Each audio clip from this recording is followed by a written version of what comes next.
All right, we're going to get started. Welcome, everyone. My name is Duncan, and I am a consultant librarian with Peace Library System. Today, we're going to be going over some Reader's Advisory tools. We're going to look at what Reader's Advisory is. We're going to go over how to conduct a reference interview, and we'll also look at some tools and resources that you can incorporate into your Reader's Advisory service. Now, some of the tools and resources we go through, you might already know, others not. But we'll do a nice overview of what's available and what's out there. So we're going to do a land acknowledgement before we begin. Peace Library System acknowledges that we are located on the Treaty 8 territory of the Cree, Beaver, and Dene people, and Region 6 of the Métis Nation of Alberta. We are grateful to live, work, and learn together on this land, which has been home to many First Nations, Inuit, and Métis peoples since time immemorial. We recognize this land as an act of reconciliation, and we also commit to supporting and celebrating our local Indigenous communities while working to break down institutional barriers to make our libraries equitable and accessible. So what is Reader's Advisory? Reader's Advisory is often why people want to work at the library or why people come to the library. We want to find reading material that we are interested in. And as library people, we want to connect our patrons to material that they will enjoy and meet their information needs. A quote I found online that I really like is, Reader's Advisory is an art, not a science. So there's no definitive way on how to conduct proper Reader's Advisory. It's a little interpretive at times. But this is kind of how I would describe it. I would say it is an essential service for public libraries, and it includes knowledgeable, non-judgmental staff helping patrons with their reading needs. And this is all in order to connect patrons or connect people with reading material through direct or indirect means, right? Reader's Advisory is really about connecting people with books, with articles, with whatever informational needs they require. Now, I said direct and indirect means. So there are two different categories that Reader's Advisory, or RA, I might say RA throughout the presentation, two categories that it falls into. So one is direct, and this is when you're doing advisory services for a specific person or a specific group. So you're doing an assessment of their preferences, you're doing maybe a reference interview, and maybe it's personalized reading lists or personalized recommendations. Indirect or passive Reader's Advisory is when we're not doing RA for a particular group or person. Maybe it's just for the general public, or it's for anyone who comes across our display or our library. So this is things like displays, social media and website graphics, book lists and posters, right? These are for general public. We're not putting individual patron names into our social media graphics or displays. We're not saying, hey, Bob Smith, we know you like science fiction, so here's a list. No, this is all indirect. It's all for anyone who's coming across it. Now, what is not Reader's Advisory? And I'm going to actually minimize this because I have a little drop down here. So recommending your personal favorite books. Not great Reader's Advisory, right? If someone comes in asking for a good book, what do? Do not recommend books that you yourself have previously enjoyed. You and this person you are helping are not the same. They might have different reading preferences than you. There might be certain story elements that they prefer over ones that you prefer. So if someone asks for a good book or something that you've enjoyed, it doesn't make a whole lot of sense to start recommending your favorite books, especially if you haven't done any kind of reference interview or asked about any of their preferences. So don't do that. Recommending the same titles, one per genre. So I've heard stories where staff will be recommended to have one title in every genre that they've read or that they're familiar with, so that if someone comes up and asks for a recommendation in that genre, then you have one in your back pocket ready to go.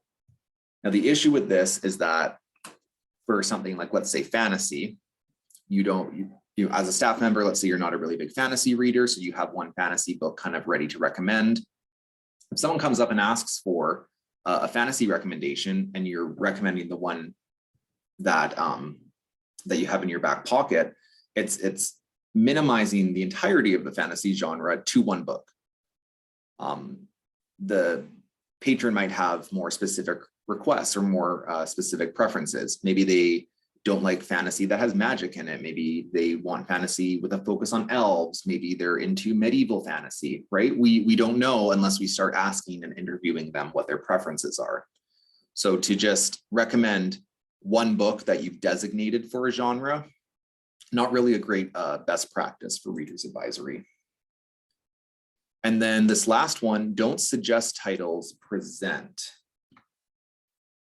Okay, so I do take issue with the words suggest and recommend, because to me, it kind of implies a little bit of a bias in what you're giving to the patron, right? I like present. I like learning all about their preferences, what elements they like in their reading material. And then based on what I know and based on my experience and in using tools, I can then grab titles and present them to the patron for them to select, right? I'm not bringing up a list of titles and suggesting that they do this one over this one. I'm not recommending that they try this series over this series. I'm merely presenting them, right?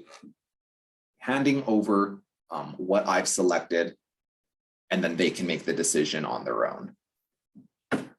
Okay, so just a different way to frame readers advisory service, presenting as opposed to suggesting and recommending. So let's talk a little bit about the reference interview. Now, the reference interview can be thought of as a conversation where one person asks another for help in finding information about a topic. And that topic, the person asking for help may not know a whole lot about, and they might have a harder time trying to describe what it is they want to know because they don't know much about it. So as library staff, it's our job to ask questions and extract information, figure out what it is they want to know, doing reference interviews. And we do that using interpersonal communication and targeted questions. Now, a majority of the readers advisory service you'll be doing is going to be in person at the info desk. And this is where patrons are going to come up and ask for recommendations, maybe similar titles. So I'm sure everyone watching this has done some form of readers advisory at the desk, but we're going to go over how to conduct a reference interview and mix in some tips that can help. Okay. Now, you don't have to know everything about every book. So don't feel intimidated about, well, I don't know anything about the horror genre, or I don't know anything about historical fiction. The worst thing you can do is recommend or present materials based on what you've heard with no source. So like, well, I don't know, but my friend read this book and said it's really good. Again, the patron is not a clone of any of the staff. So just because a friend said it was really good does not necessarily mean the patron is going to find it enjoyable. That doesn't, not to say that you can't use the staff and other people as a source. If there's someone who has very deep knowledge in a genre you're unfamiliar with, then use them, right? Use the knowledge of others in areas that you are not familiar with. For example, I've once had a patron ask me for large print romance with an emphasis on erotic content. And now I'm not familiar in that area, but using interview techniques and other library tools, I was able to present materials to the patron, which they could then browse and make a decision based on what they wanted. Okay, let's dive into kind of a general guideline that can help while we learn about the reference interview. So again, there's no definitive, like you need to do this, this, and that. But I like this because it's a simple 5-step interview process. We're going to start with opening the interview. We're going to negotiate the question, right? This is where we're finding information from the patron. We're going to search for that information. So we're then going to take what we've learned and search for titles, and then communicate the information to the user, and then finally close the interview. So open to close. So what I'm going to do, and this is just a way to get an overview of what a typical reference interview is.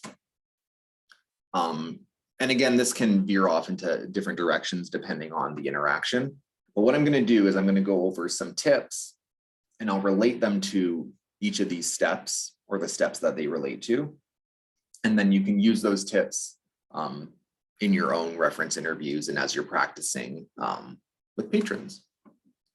So the first tip is approachability, right? And this links to the open the interview stage. We want to make sure that we're using good eye contact, that we're smiling, we're nodding, pausing, and listening, right? We want to create a nice environment for the patron to approach us. This is pretty standard customer service etiquette anywhere, but we want to create a comfortable environment so that when we're asking questions, the patron feels comfortable enough to tell us and know that it is confidential, discreet. It's not, right? We're not standing on a stage and asking them or interviewing them what their reading preferences are, right? This is a private conversation. We want to make sure that we're approachable and that we're making them feel comfortable. We can also use minimal encouragers. So things like tell me more, go on, I see, right? The goal is to get them talking. We want to obtain information. The goal is to obtain information.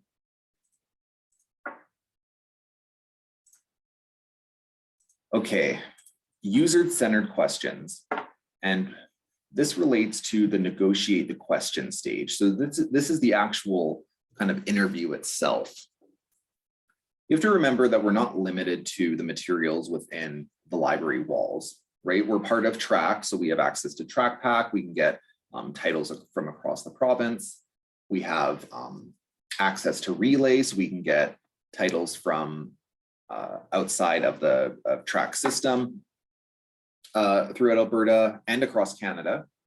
We can also get academic material through Relay. We have Overdrive with e-materials. We have other e-resources. So it's not all just about what's physically in the building at the moment. A common problem in reference interviews is library staff asking questions that relate to the library system or what the library has and how to search within the library. We should instead shift our focus and focus on user-centered questions. So those are particular to the patron and how they are going to use that information, right? System-based are limiting, and oftentimes they are yes or no responses. So here's some examples of system-based on the left-hand side, and then a user-centered alternative that you're going to find will prompt the patron to give more information. So system-based, have you looked in the catalog or checked the shelves? Okay, that's yes or no question, it's limiting. Whereas user-centered, what have you done so far? Opens it up, it allows the patron to tell us exactly where in their journey they are, so we can jump in and assist them to the end. Okay, do you know the subject heading, keywords, or genre? That's like yes or no, it's limiting. What would you like the book to cover or include? Well, if the user doesn't know that the library organizes titles by subject heading or by genre or keyword, they're not going to know the answer to this question.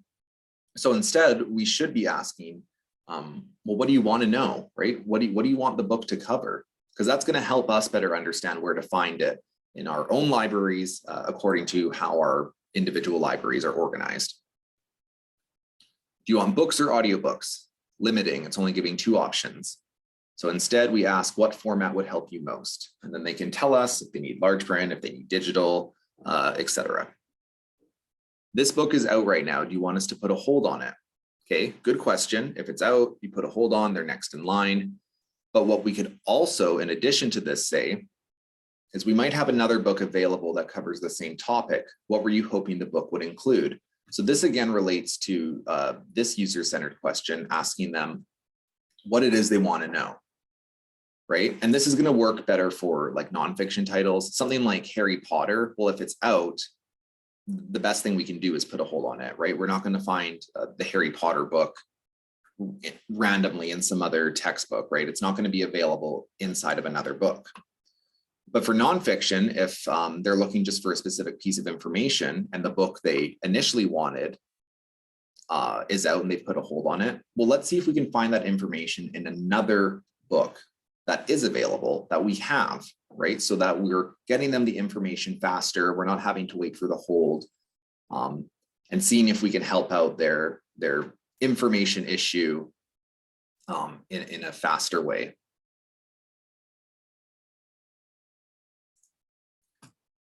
Okay, open and close questions. And again, these are particular to the negotiate the question stage. So this is still, we're still asking questions to the patron. Closed questions, as you might know, invite a yes or no response. So again, limiting, similar to the system base that we just looked at, and we want to avoid these. So these are on the left-hand side, the closed questions. Open questions are all about getting the users to talk. So they're going to invite more response from the patron. If you find yourself in the interview talking more than the patron, maybe about books or what you've read recently, probably a little off track. Again, avoid putting any personal preferences in the interview and the service. Really try to focus in on the patron and what they're interested in. Again, presenting, not recommending, not suggesting. Whatever topic they're interested in, it's important to remember that you are not an expert in that topic. Your expertise is in connecting people to information, not the information itself. So for example, if someone comes in asking, do you have any information on the ketogenic diet? Maybe you've recently done the ketogenic diet. Maybe you know a family member who's done the ketogenic diet, right? You might have all this background knowledge in this topic, but that does not mean that you were an expert and you can start recommending what you found helpful or your personal favorite books. Okay. A bad example, especially for closed questions, if we go down to these last two, do you want information on healthy eating? Do you want information on cooking keto foods, right? So these are making assumptions based on what this patron has asked. So just because they've asked for information on the ketogenic diet, now we're assuming that they need info on healthy eating, or now we're assuming they want info on cooking keto foods, right? So we're limiting the information that we can give them. Using open questions, what would you like to know about the ketogenic diet? What parts of the diet are you most interested in? What sort of formats do you have in mind? What requirements do you have? Right? So these are allowing them to tell us exactly what they want to know about the ketogenic diet. It removes us putting any bias into it, any assumptions, and we can pinpoint exactly what info they need, right? Because maybe it wasn't even about healthy eating or cooking. Maybe they just wanted a big list for a research paper of popular diets from the past 30 years or something, right? We don't know, which is why it's important to use open questions to allow the patron to open up and give us that information.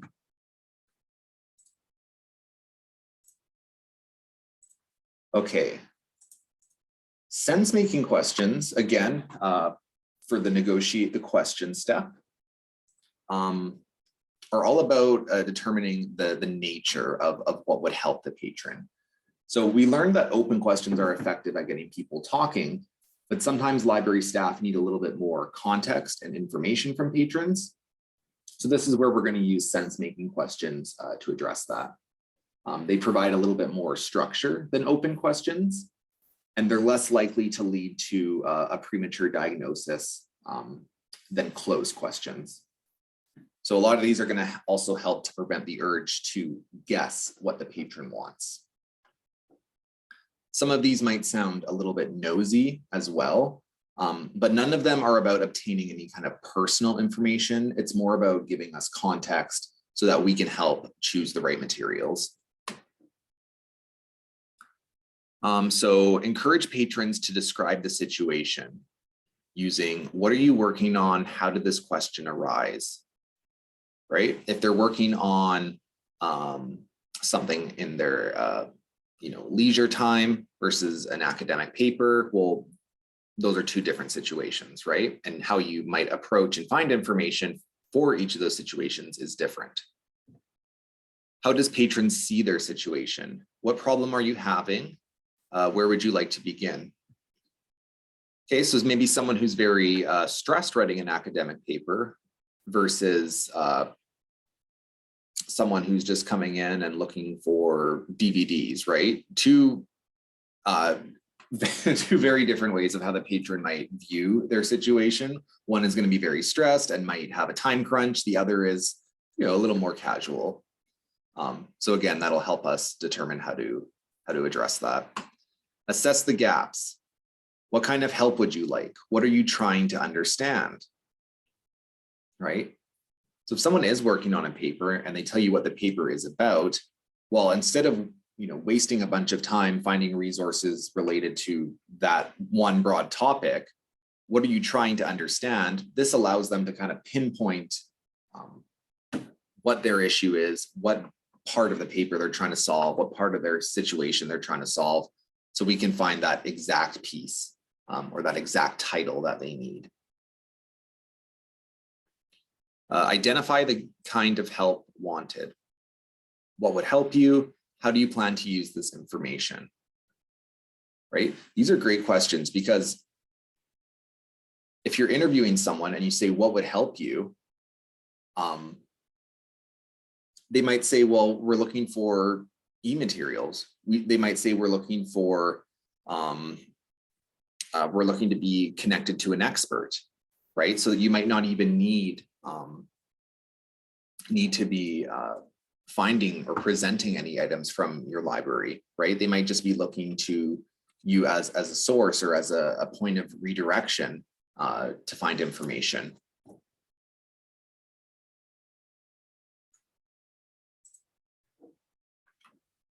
Okay, another tip is to avoid premature diagnosis. So this is akin to the communicating information to the user step.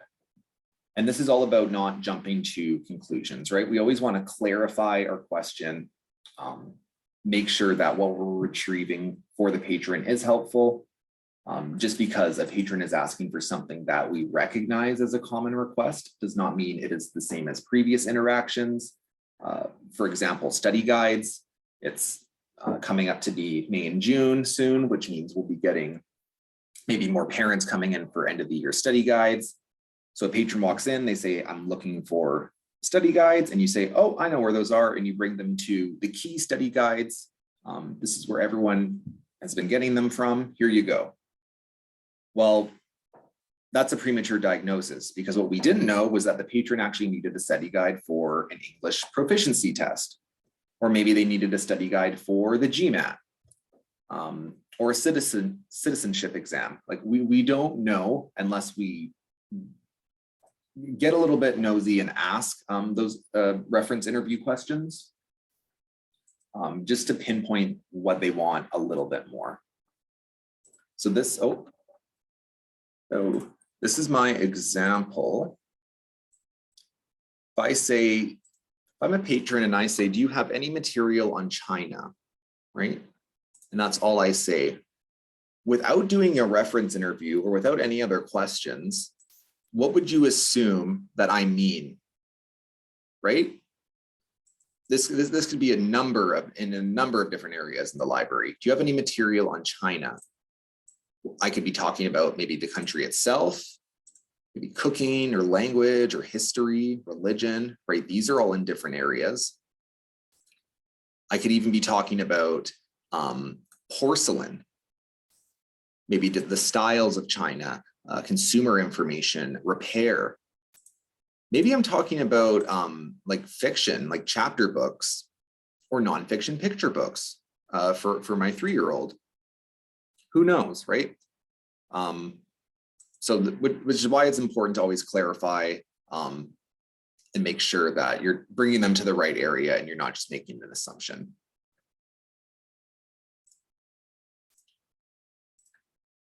All right, another tip is on avoiding negative closure. And this is kind of like what you want to avoid before closing the interview. So negative closure is when we get rid of patrons without sufficiently helping them or helping to connect to the information they require. So these are some ways that the reference interview can kind of go awry. So an unmonitored referral, you tell someone, oh yes, I know where those titles are. They're over in that corner over there. And then you never check up on them. Hey, referring a user somewhere else. You know, we don't have that. That's at the government building down the street, right? You're just passing off the problem. Implying the user should have done something else before asking for help. Okay, so you're sitting at the desk, patron comes in, they say, hey, I'm looking for blah, blah, blah. And you say, well, did you phone? Did you check TrackPack? Did you put a hold on it? Right? Did you check another library? Right? It's not a great way to start off a reference interview if you're telling a patron that they should have done all these steps before coming to you. And this hinders our approachability in the reference interview. Trying to get the user to accept more easily found information. Okay. Yeah, we don't want to do that.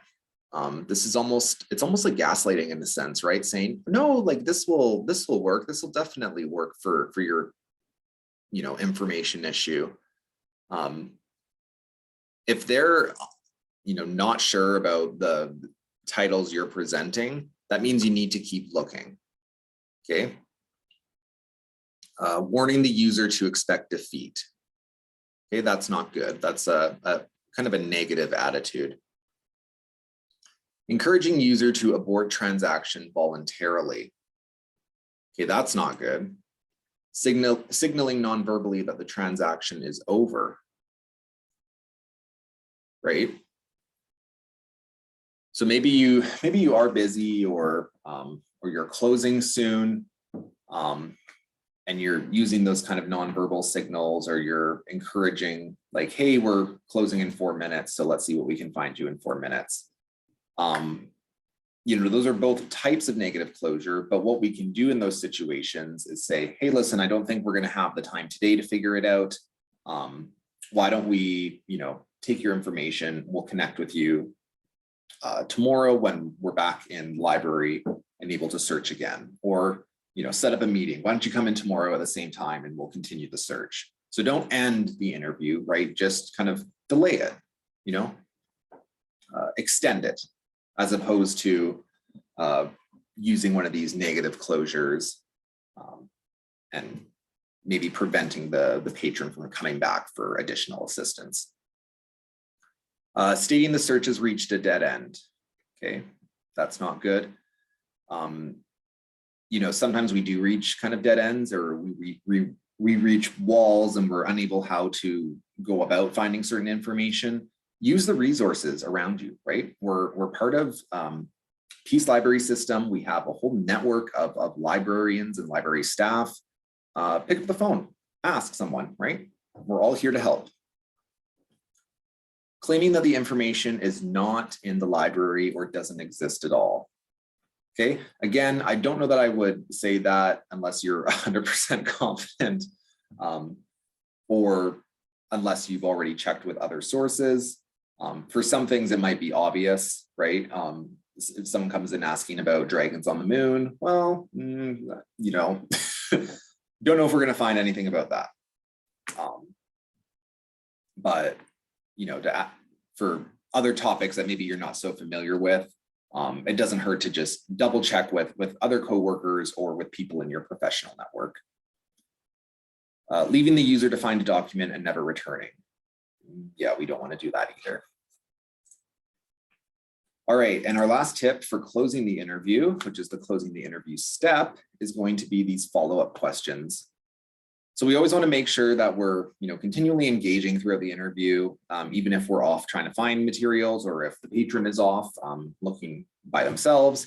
We always want to make sure we're following up to keep the interview on track. Okay, and that helps to avoid negative closure. Now, to end it, I like these follow-up questions because they invite the user back if they have another question or if they need additional information from the interview. Right? Is there anything else I can help you with today? Does this completely answer your question? Right? Two great questions because they allow the patron to say yes or no, right? No, it doesn't completely answer my question. I need some more assistance. Or yes, it's completely answered.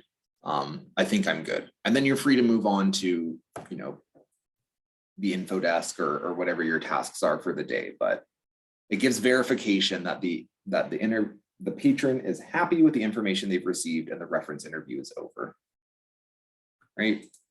And we always want to end this positively too. We want to end the same way we started, being very approachable and make them feel that we were happy to help them the entire time. So again, here's the steps. Open the interview, negotiate the question. We go and search for that information. We communicate what we found to the user, and then we close the interview in a positive, yet still approachable manner. All right. We're going to go over some different tools that we can use to familiarize ourselves with different types of titles, different genres, or to find similar read-alikes, recommendations. So these are tools that you can use to help patrons find books, find DVDs, find whatever they're looking for. So we're going to go through the PLS website. We have a couple pages I want to show, and then I'll go over Novelist, and I will briefly show how Novelist is integrated into the TrackPack online catalog. And that's really cool. So you'll want to see that. You'll want to see that. It's definitely neat. But we're going to start on the PLS website. And we're going to go under Training Toolkit, and under Library Basics, we have Reading Recommendation Ideas. Now this page has links to LibraryAware and to Novelist, so you can access either of those here. But what I want to show are these drop-down menus, and we have two. So one for 2020 and one for 2021. And these are like a big backlog of all the reader's advisory graphics that we've made for social media. So it's like this huge list of topics that you could just go in and use, right? You could use these for your own social media. You can use these to familiarize yourself with titles within those topics. Maybe you want to create a weekly display. You could print off one of these as a poster and then find books that relate to the theme, right? So even if you're really excited about, creating graphics or doing maybe indirect reader's advisory, but you don't have the time to make graphics, or you're just not, that's not top of priority, this is a page that you can come. All of these are, free to take, free to use, and it just makes it a little bit easier. Another page I want to show, again, under Training Toolkit and under Library Basics, we're going to click Collection Management and Weeding. And this page is mainly dedicated to collection development resources, but these can be good RA tools as well. So we have a list of awards in different genres. So like the Bram Stoker Awards are for horror, the Carroll Awards for Christian fiction, and etc. So these are a good way to browse yourself and familiarize yourself with new and top books in a variety of genres. Even if you have patrons who are asking for, what were top books of 2021 in Western fiction? Well, you can come to these awards, bring up the list, and allow the patron to kind of view and click through. Right? You're going to find a lot of RAs, a lot of lists, a lot of browsing, a lot of discovery. Do not be afraid to give any award list, any book list to the patrons to allow them to read through and to see what kind of sparks their interest. And then another one is this collection diversity section. And we have these two drop downs for book awards and then some book lists and resources. So these would be things like linked to the Lambda Literary Awards for LGBTQ writers, the Middle East Book Award for children and young adults that contribute meaningfully to the understanding of the Middle East. So all sorts of really great ways to include diversity into your RA.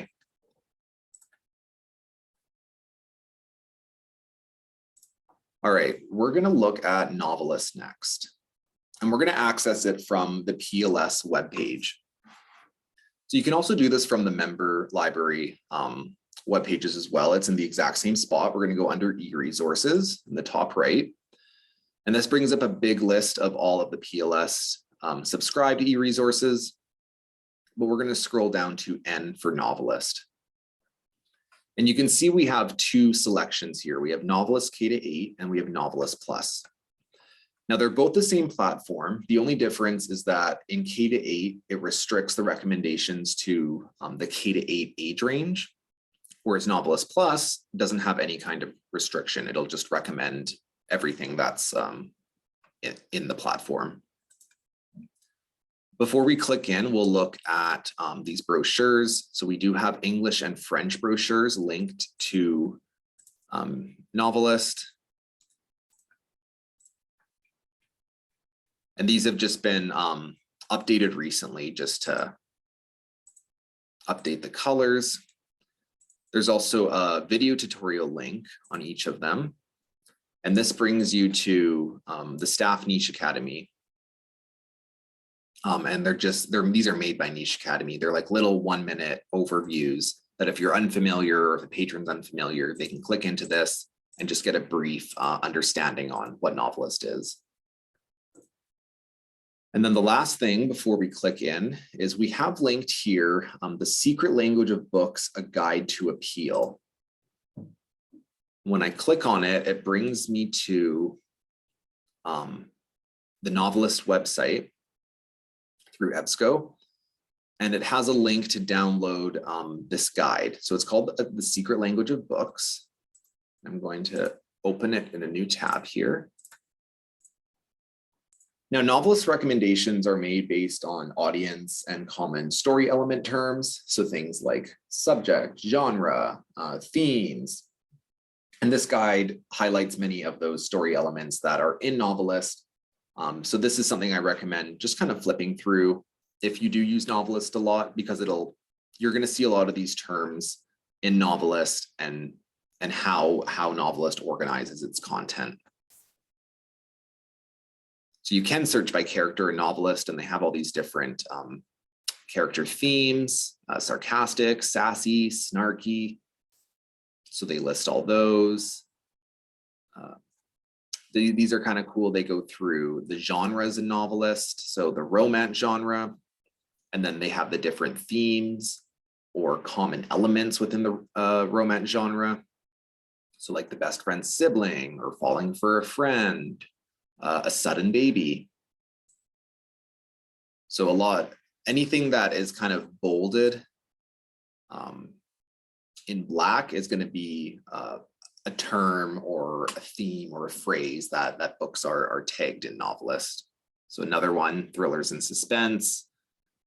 So there's a bunch tagged as missing memories, too good to be true, shadow organizations.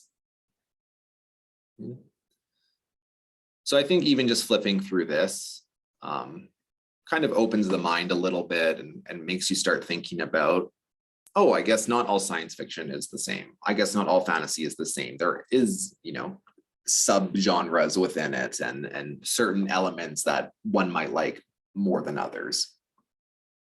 So this is something I recommend just flipping through. It is, the pages are a little strangely shaped, so it's not really a great thing to print out, but it's linked under the Novelist e-resource on the website. So. All right, let's go back. And we're going to click in. So we're going to click Novelist Plus. We're going to enter our barcode and our 4-digit PIN. I think it's important to remember too that Novelist is not restricted to staff. I think we sometimes forget that Novelist is also for public use. So if you are using Novelist to help a patron, show them what you're doing. Provide readers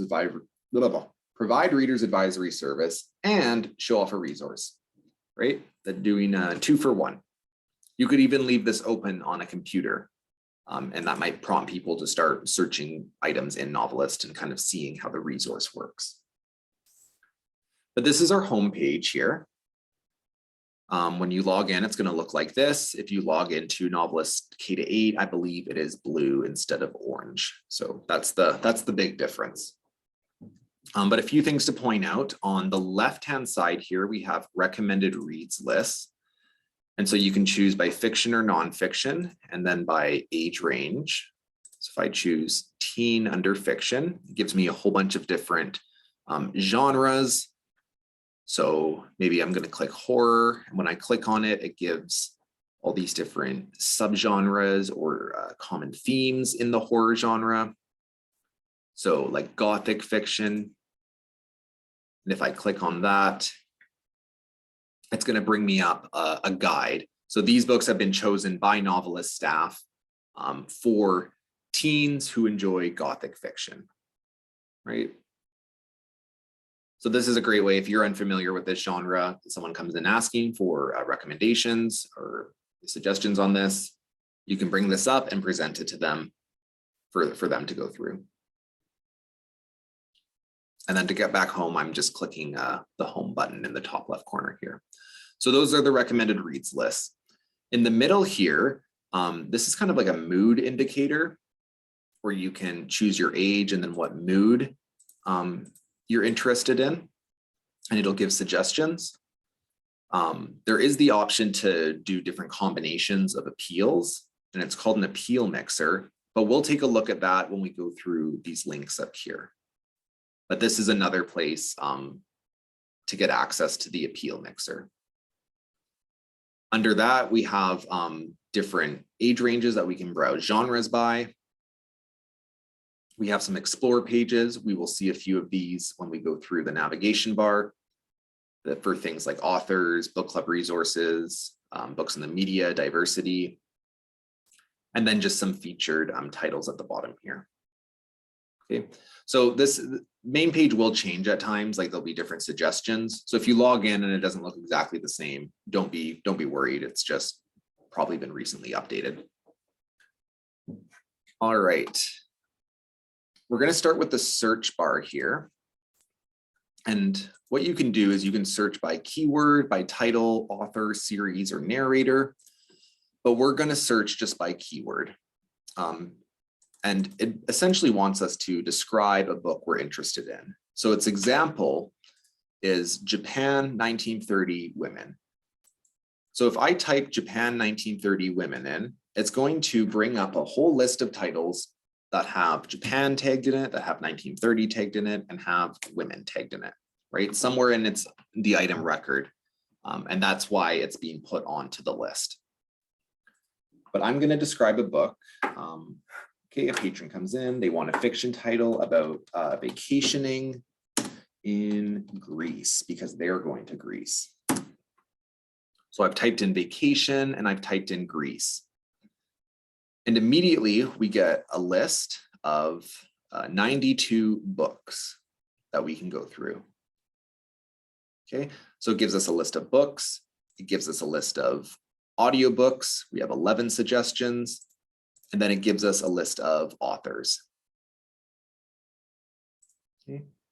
Now I don't have to search by describing a title I want. If I know the one I'm looking for, I can just type in the title of that book and then find it.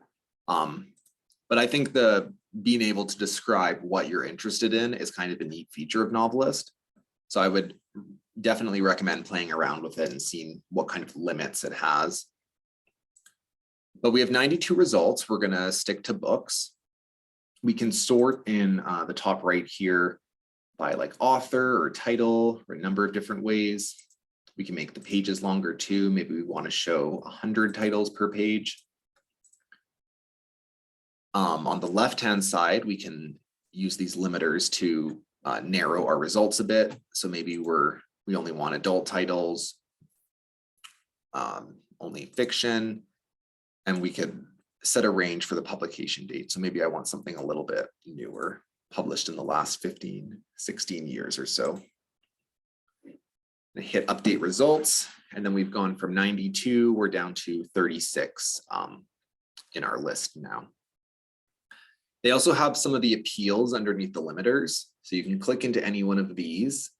So maybe genre, and then it's going to list the appeals of genre. So like mystery, literary fiction, short stories. These are taken directly from what the items in the list are tagged as, right? So mysteries. Okay, maybe I want a mystery. Then when I click on it, it's going to limit our list now to everything that's been tagged in the genre of mystery. So we have 7 results. And it even says at the top here, it says results for Vacation Greece and then mysteries, which we've added.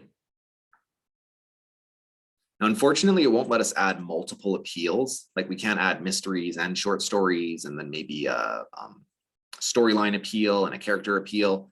It's only letting us do one at a time. But we can click back and then select a different one. Maybe if we want to go by location or a character like we were saying. So you just have to click back and then you can click into one of the other ones. Okay. Before we click into the item record itself, we're going to take a look at some of these buttons all around the side. So it's always going to have the book cover, it's going to have the title, and in brackets, it'll have the month and year it was published. Anything that's blue is a link that you can click into. So Lindsay Davis is the author. If I clicked onto her name, it's going to bring up her page in Novelist with all the books she's written. If the book is a part of a series, it'll list the series it's in and what number it is in that series. So then if I click into this series, it'll bring up a big list of all those books that I can then browse. Under here are links to title read-alikes, author read-alikes, or series read-alikes. So if I open one, it's going to list a whole bunch of different titles and the author. And it actually gives a reason why it's recommending that title. So this is a great way if a patron comes in and they said, I really like this book, See Delphi and I. What are some other similar titles?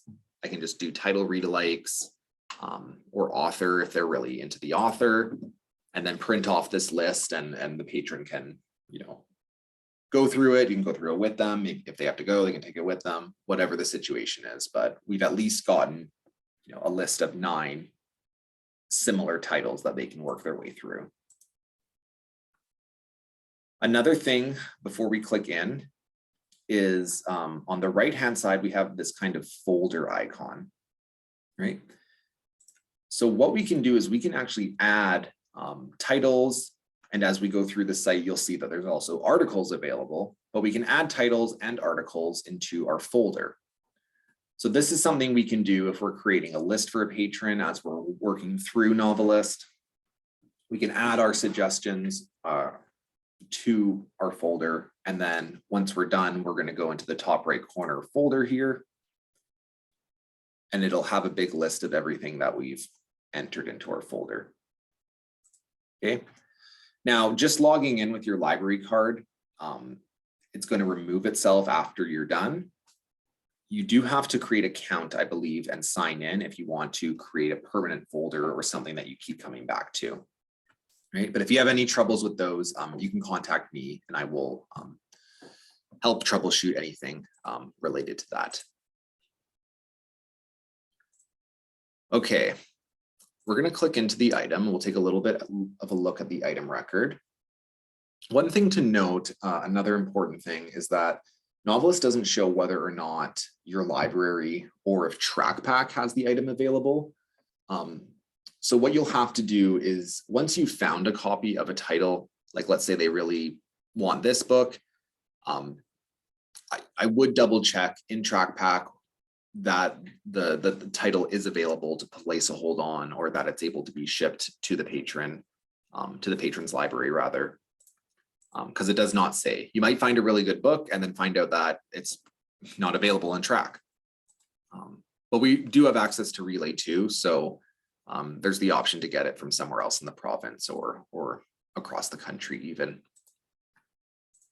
Anyway, this is the item record. We have a whole bunch of different information here, some appeal terms that it's tagged in. So this book is tagged as a historical mysteries and a mysteries. It has characters that are quirky and snarky in it. So all sorts of appeal information there. On the right-hand side, we have the title read-alikes, but this time it lists them with their covers, their book covers. So you can click into any one of these and it'll bring you to that page, but just kind of neat to see the visual of them. If we scroll down, we have a whole bunch of reviews. There is a section for audiobooks if there is a companion audiobook. If we click on more info about this book, it's going to have all the appeals, but it has them listed in blue as links so that we can click into any of these. And by clicking into any of them, Novelist will then bring us to a list of everything tagged with that appeal. So for example, time period Roman Empire, if that's something I'm really interested in, I would click that and it's bringing me now Novelist's entire list of things that are tagged with Roman Empire.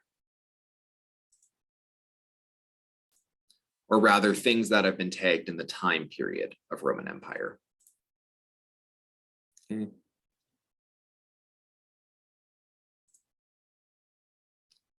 Now, what's really neat about the item record is that at the bottom here, we have this search for more space. So this is listing the appeals that have been taken from the book, right? The appeals or the story elements, things that are components of the title, and it lists them all here. So if a patron read this title and they said, there are certain things I really liked about it, we could take those certain things and mark them on this space down here, and then search within Novelist for books that also have those elements. So if they come down here and they say, okay, I read this book, I really like that it was in ancient Greece, and I really like that the character was quirky. They could then hit the purple search button, and it's going to bring up a list now of books that have been tagged in the location of ancient Greece and tagged with characters that are quirky. So it looks like we have 2, and they're both from the same series. But that's how it works, right? You can search for other titles that include elements from this book. I would start with only choosing 2 or 3 of these, because the more you choose, the more it's going to narrow your results or limit your results. So I would start with 2 or 3, and then work your way up and see what kind of list Novelist makes for you.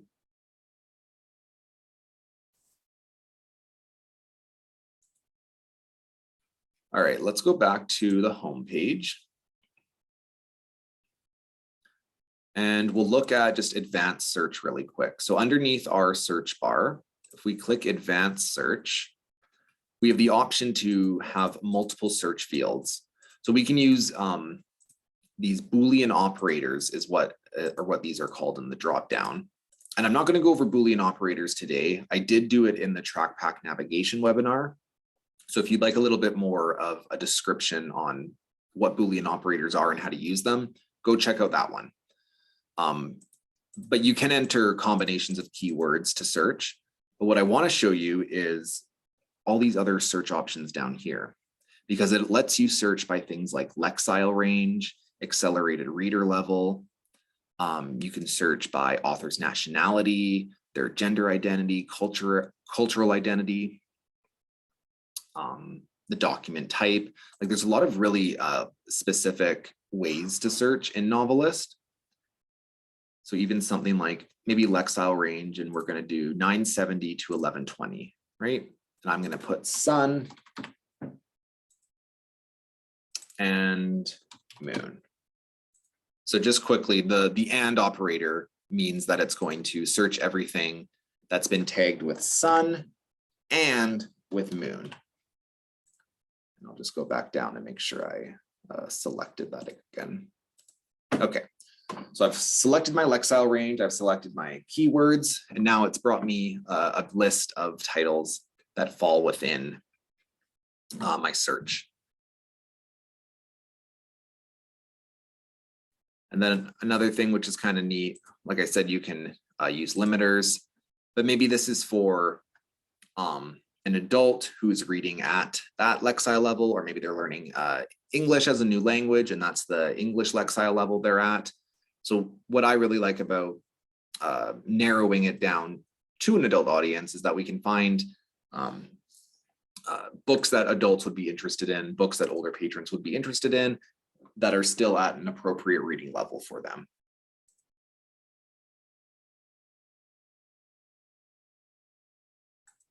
Okay.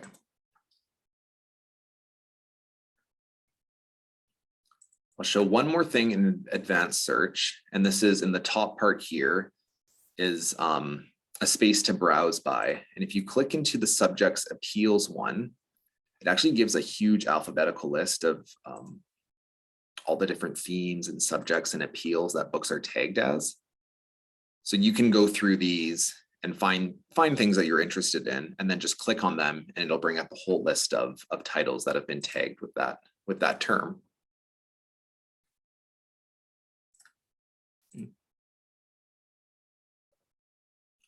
I apologize, we're not going over every little detail of Novelist today.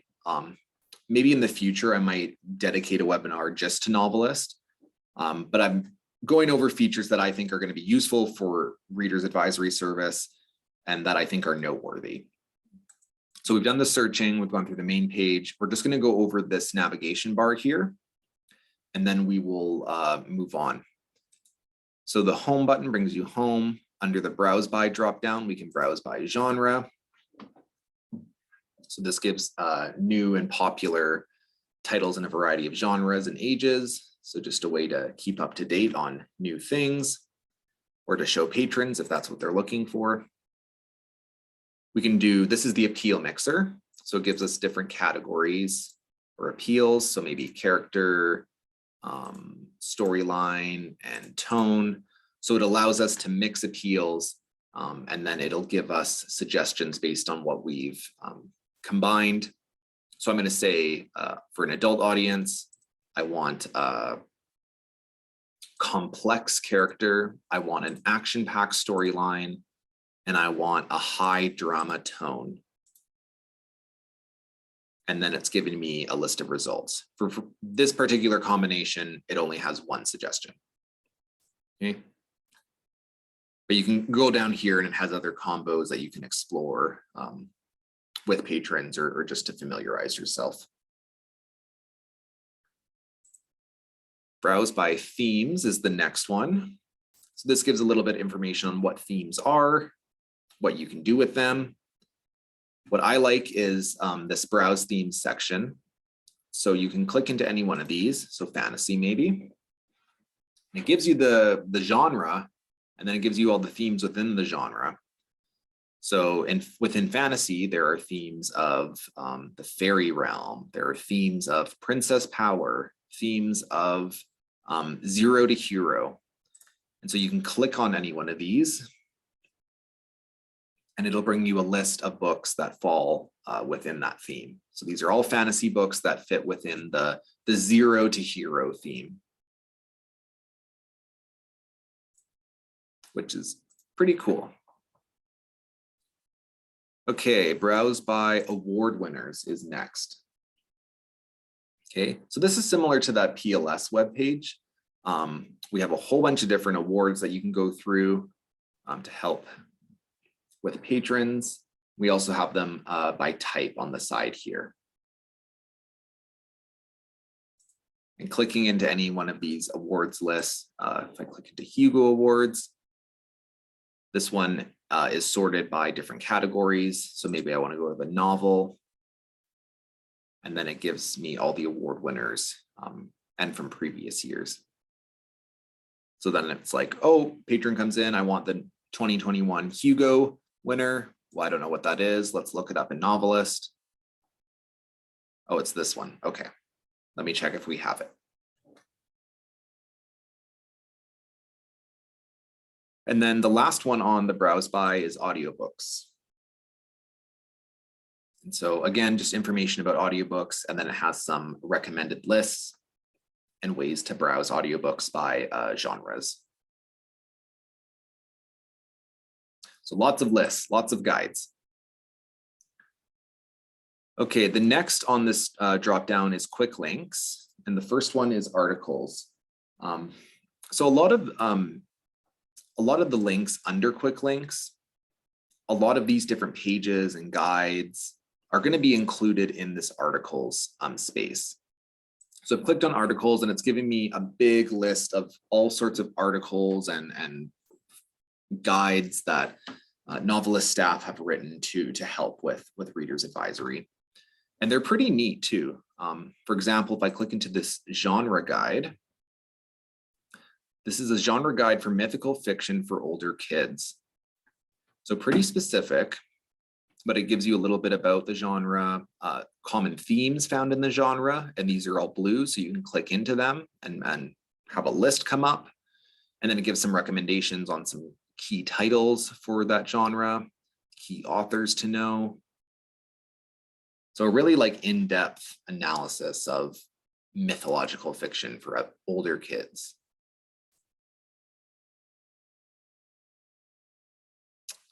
This was another one I wanted to show, Reader's Advisory for Gamer Patrons, right? So we do have those gamer patrons who come in and they range in ages. This one has sorted titles by their player profile and then by age. So the first one is first-person shooters. So they have some suggestions for older kids, for teens, and then for adults. Next one is like role-playing games, and again, by the different ages. So Novelist staff have done like a ton of work creating these different guides and articles. So definitely go through these. Can also give good programming ideas. Next, under quick links, book club resources. So this is a space, it has all sorts of like book discussion guides. It has the celebrity and media club book lists. So down here, so something like Oprah's book club I can click into. And it's going to give me a list of the books currently in her book club or the most recent ones. So really helpful if you do run book clubs at the library. This can be a great place to start. Start gathering resources to put your club together, or to put your next set together, or to get an idea of what the next title in your next book club set should be, right? Reader's Advisory for library programs. Okay, next under quick link is Explore Pages. And these are the Explore guides. So these are also be included in the articles link. Same with genre guides are also going to be under articles. Page to screen is a neat space. So this is an up-to-date list of upcoming page to screen adaptations. So it has the book that it goes along with, and then it'll give you the date of when it is coming out. And this stays up to date. And then the last one under quick links is working with youth. So this has all sorts of articles and ideas sorted by age range or topic.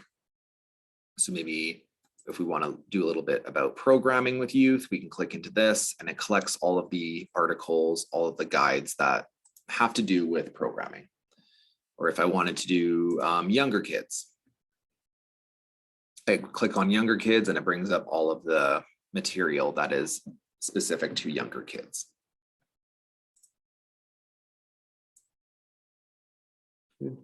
And then the last thing up here is this drop down. It's kind of like a frequently asked questions.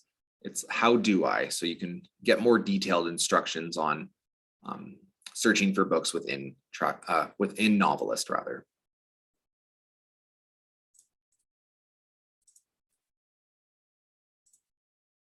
Okay, so that was a quick overview of Novelist and some of the more exciting features. What I'm going to do now is I want to show you in TrackPack how Novelist is integrated. So this is trackpack.ab.ca. This is the online catalog where patrons can search for items and place them on hold. I'm going to look for a book that I know has a lot of Novelist integration. And it's this Elephant and Piggy book. So I'm going to scroll down and click into the item record. So similar to Novelist, in TrackPack, the item will have item information. So this one has subject headings, which are kind of similar to how the appeals are set up in Novelist. But same thing, I can click on any one of these and I'm going to get a huge list of all the items within TrackPack that are tagged within any of these subject headings. So that's a way to pull out elements from a book that a patron liked. Maybe they really like that there was elephants in it and they're just looking for juvenile fiction. Well, I can click on this. It'll bring me to all the different headings. Click on it again, and it'll bring me a huge list. And again, I'm not going to get too deep into the TrackPack as a tool. The TrackPack navigation webinar goes over TrackPack extensively and how to search with subject headings and how to do all that. So if you're interested in that, check out the TrackPack navigation webinar, which is on the YouTube and our Staff Niche Academy. What I do want to show you is down here under the Suggestions and More tab. There's all sorts of tabs at the very bottom of the item record. Suggestions and More has the Novelist integration. So it'll have things like the series info. So this lists all of the Elephant and Piggy books in order so that the patron or staff can flip through. And we now know that this book is number 21, so that the next one is number 22. It has read-alike information, so it has similar titles, just like how it would show on the Novelist item record page, similar authors, similar series. What's cool is you can click on any one of these. And when you click find it, it's going to bring it up in TrackPack. So then you can just instantly place a hold or place a request on the item. Under the read-alikes, we have story elements. So you can click on these different appeals. Maybe I like that the characters were a duo and I like humorous stories. So I can click on those two elements and it's going to suggest some titles underneath here. And again, clicking into any one of these will bring it up in TrackPack. And then we have ratings and reviews, so courtesy of Goodreads, and then Lexile measure information, accelerated reader information. You can search for titles based on Lexile. It'll bring you up suggestions, and same for accelerated readers. It'll bring up similar titles in that accelerated reader level range. And then underneath any awards that the title has won. So pretty neat. Like a lot of the best features of Novelist are integrated into TrackPack. Now every item record will look different. This one obviously has a lot of information. Some are going to have not as much, right? Or there won't be anything. It really just depends on when it was cataloged. So don't expect that every item in TrackPack is going to have series info, similar titles, etc. All right. Well, we're going to move on to some free online tools that I just want to highlight. We'll go here. We're going to take a look at which book. We're going to take a look at Goodreads, and we're going to take a look at Literature Map. And now these are, I'm sure everyone's familiar with Goodreads. For which book and Literature Map, these are just fun RA tools. Something that you could pass on to a patron. to let them do their own discovery, something that you could use to familiarize yourself with different types of titles. But it's fun ways for patrons and for staff to kind of have serendipitous discovery and make better suggestions in RA service. So this is Which Book, and I think this is a great one for patrons to use because you can search by a number of different things. So similar to Novelist, you can by mood and emotion, but this one has dials that you can move them around. So maybe I want something that's not as happy, not as safe, not as expected. And then it's going to give you suggestions based on where you're scrolling. Which Book also has this one, which I really like. It's like a world map.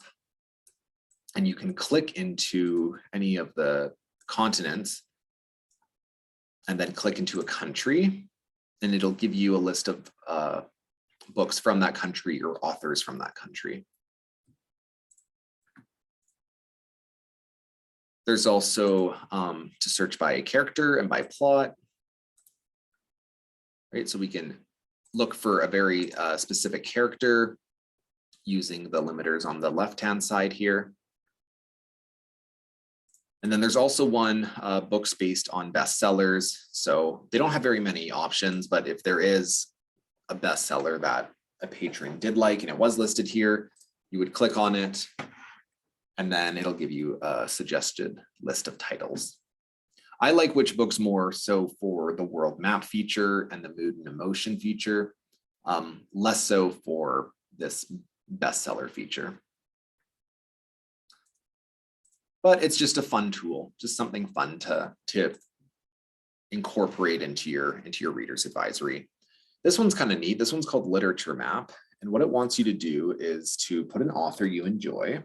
So I'm going to put Stephen King. And when you search, it's going to bring up a whole list of authors. So I have Stephen King right in the middle here. And what's supposed to happen is that the authors that are closer are authors that readers of Stephen King have also enjoyed. So people who've read Stephen King also enjoyed Anne Rice, Edgar Allan Poe, and Lovecraft, right? And the further authors get away, the less so. But if I click another author, I've clicked William Shakespeare, it'll bring you to that author's related authors. So people who read William Shakespeare also enjoyed Jane Austen and Charles Dickens and Harper Lee because they are closer. The ones further away, not so much. Or they still enjoyed them, but just not as much as the ones that are closer. So this is a fun way to find new authors, find similar authors for the patron if they have an author that they particularly like. And then Goodreads, I'm sure most of us are familiar with. They're known for their insightful recommendations. I like them for two reasons. I like them because they have users tag the genre. So whoever is reading the book is tagging what the genre is. And they also have really great user-created book lists. But the thing about Goodreads to remember is that these are not authoritative reviews or lists. These are reviews and lists that are created by users, right? These are all random people on the internet. So the, I guess, accuracy of some of the lists, you might have to double check. I just wouldn't put all your eggs in one basket for Goodreads. we'll just put it that way. But I can click on an item, or if I get into an item record on Goodreads, I'll show you here. It has the information. If you scroll down a bit, on the right-hand side, it has genres.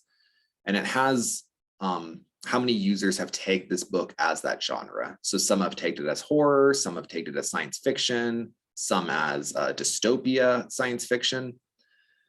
So I think this is really great because it's telling you what the majority of people think this book is about or what this book should be categorized as. And you can click into any one of these and it'll bring you to a genre page and give you a suggested list of titles of things that are also tagged in that genre. So that's why I like Goodreads. I also like their list tool. So if you're sitting at the info desk and you have a patron comes up and they say, I really like books about circus horror, right? I'm a big circus horror reader. And you go, oh my goodness, I have no idea where to even start for books like that. So if you get those topics that you're completely, have no idea how to even begin searching, try Goodreads, right? Circus horror. So I'm going to type it in. It brings up search results, but I'm not looking for books. I want to look for Listopia. So I click Listopia and it brings me up any user created lists that might relate to my search. And it looks like there are a couple here. Best horror or creepy carnival or circus books. And we also have clown horror.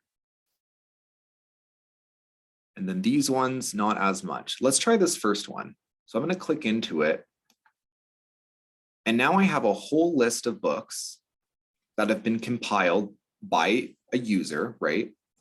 That fall into this horror, creepy carnival, circus books genre. So this would be a great starting place for that patron who asked for circus horror, right? Now we have something that we can kind of familiarize ourselves with, maybe popular authors in that genre or popular titles in that genre, which we can then use on Goodreads or a Novelist or TrackPack to find similar titles or see if we have any of them available.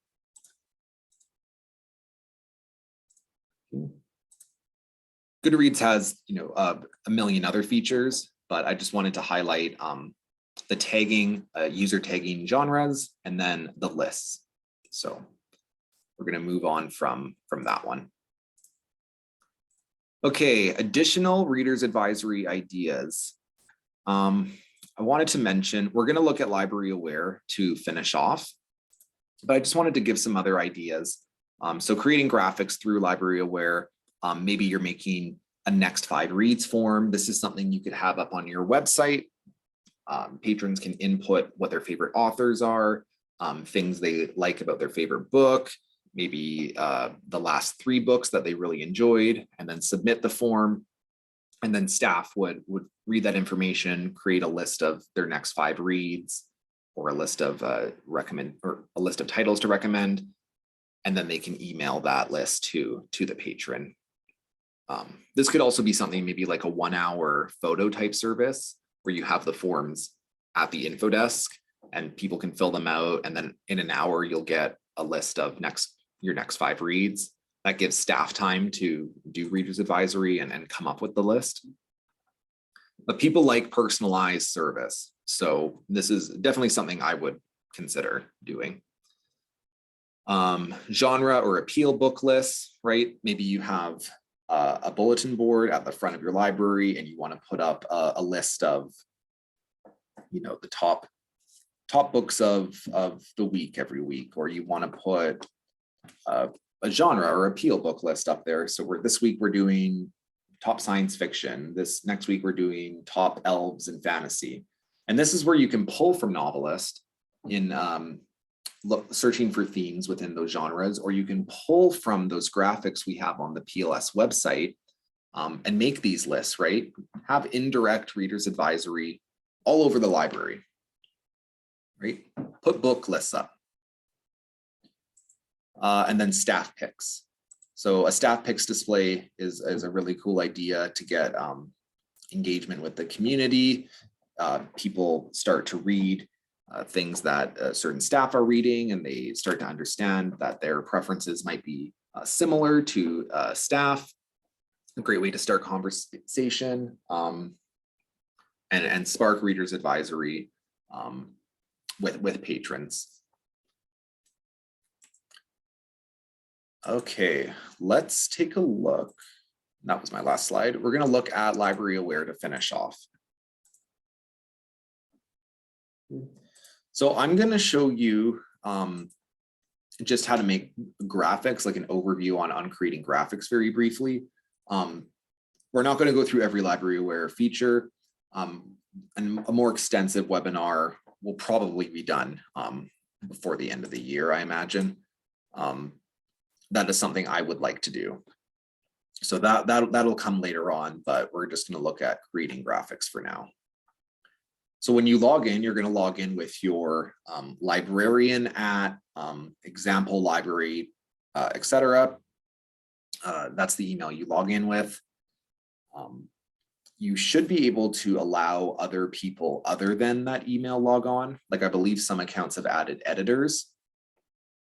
So if you do need additional people to log on, because it's not the library manager who's creating the graphics or using LibraryAware, please let me know. I can help you figure that out, help you troubleshoot and get other accounts set up. But this is the main page, and I'm actually going to log in as, where is it? Paddle Prairie, just so that I can see the same things that that everyone else is seeing. I don't know if the admin account has a different, view or anything. But what's great about LibraryAware is that it's all library specific, right? It's made for the library world. So there's nothing we have to limit out or narrow down to find content that's relevant to us. It's all relevant to us. And a lot of it is creating graphics based on templates that they've provided. We can edit templates, we can make our own. And then what we can do is either print these off, we can upload them to social media, make them a PDF, make them a JPEG, whatever we like. But if I want to make just a simple social media reader's advisory graphic, similar to the ones we make at PLS headquarters, first thing I'm going to do is check out my folders. So I'm going to click folders in the top here. And this will give us a list of any folders we've made. So right now we only have promotional material in this folder or in this section. So I'm going to create a new one. And I'm going to call it Reader's Advisory. Okay. And I'm going to leave that as default. I'm going to leave the description empty, and I'm going to hit create folder. And upon creating it, it's immediately brought us into the folder. But we're just going to take a look. So now I have two. I have Reader's Advisory and Promotional Material. Important to note, in LibraryAware, when you create a folder, you are unable to delete it. So make sure, so now this folder is here forever. Make sure if you do create a folder that you don't mind it living there till the end of eternity, because there's no way to delete it. We can archive them, but we cannot delete it. So just something to know. But I'm clicking into my folder. I'm going to click in the top left here, create item. And this is going to bring us kind of to like a shopping area for choosing a template. So there's a few different ways I can choose. I can choose from the main screen here, and it's displaying new templates that LibraryAware has made. It's also displaying ones that I've made recently from PLS headquarters. What's great about LibraryAware too is that a lot of the templates are up to date and reflect things that are currently going on. So like Canada Reads, 2022, April is Sikh Heritage Month. I believe I saw a template for that movie Turning Red, which came out recently. So it's all like relevant, which makes it really easy for you to just log in, switch out the book covers or switch out the text and then post on social media. So yeah, that's one way to search, is in the middle. We can also search on the left-hand side here by format. So maybe if we're looking to make a poster or a two-sided flyer, what I can do is click that and it'll list all the templates for two-sided flyers. I can also use this search bar. So maybe I want to do something for spring. Oops. So I'll type in spring, and then I get all these templates that have been tagged with that. Okay. So maybe this is the one I found. I like this, or no, this one will do. This is the one I found. I really like it. I want to use this template. So I'm going to hit create. And this will be automatically stored in my Reader's Advisory folder because that's what we clicked into when we were choosing to select a template. So this is the page. This is our editing page. And we're going to zoom out a little bit in the bottom right corner here, just so we can see the whole graphic. Okay, so nothing in here is stationary. All of this can be moved around. We can move the background. We can delete things.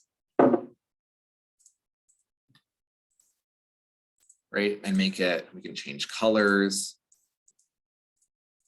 make it any way we want. We can also add items. So like text from the left-hand side, we can add over and type in what we'd like. We can add images. We can also add shapes and make the graphic look however we want to, right? Or you can just use the template and replace the text. But what I want to show is how to replace these book covers. So we have our graphic, we just want to change the book covers, and then we're ready to post. So all you do is click on one, and it's going to highlight with little squares on the corners. And then in the top right here, we're going to look for this swap image. It's kind of like an arrow with two X's. You're going to click on that, and it brings you to this image selector screen.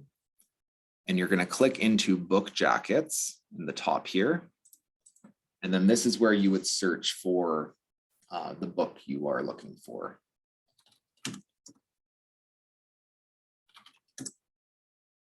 So Water for Elephants, that's the book I want to put in. And it's going to give you all sorts of different covers and formats. It has the audiobook version. When choosing a cover, it's probably a good idea to choose the same cover that's on TrackPack or the same cover that's in your library. It just lessens the confusion for the patron. So I selected the cover, I hit accept up here, and now it has been replaced. And the graphic is now ready to go to be posted on social media. Okay. So you can print it off, or you have to name and save it first. But you can print it off and download it as a PDF. There we go. Or you can directly post it to social media. You can link your accounts. So clicking on this space up here, this arrow, you can have it published directly to Facebook or Twitter or Pinterest or whatever you use. So that eliminates the step of having to download it as an image and then upload it into Facebook and then schedule a post it, yada, yada, yada. This just makes it easy and done. You can post it instantly from LibraryAware. All right, but that about concludes the Reader's Advisory webinar. This was a longer one and there was a lot to cover, a lot of resources to get into. But I hope this gave you just a nice overview of what Reader's Advisory is, how we conduct Reader's Advisory, and some tools that you may not have heard about that you can now incorporate into your service. If you have any questions or you'd like more information, you can contact me at Lotoski at peacelibrarysystem.ab.ca. You can also phone me at 780-538-4656. My extension is 125. All right, thanks everybody. We'll see you next time.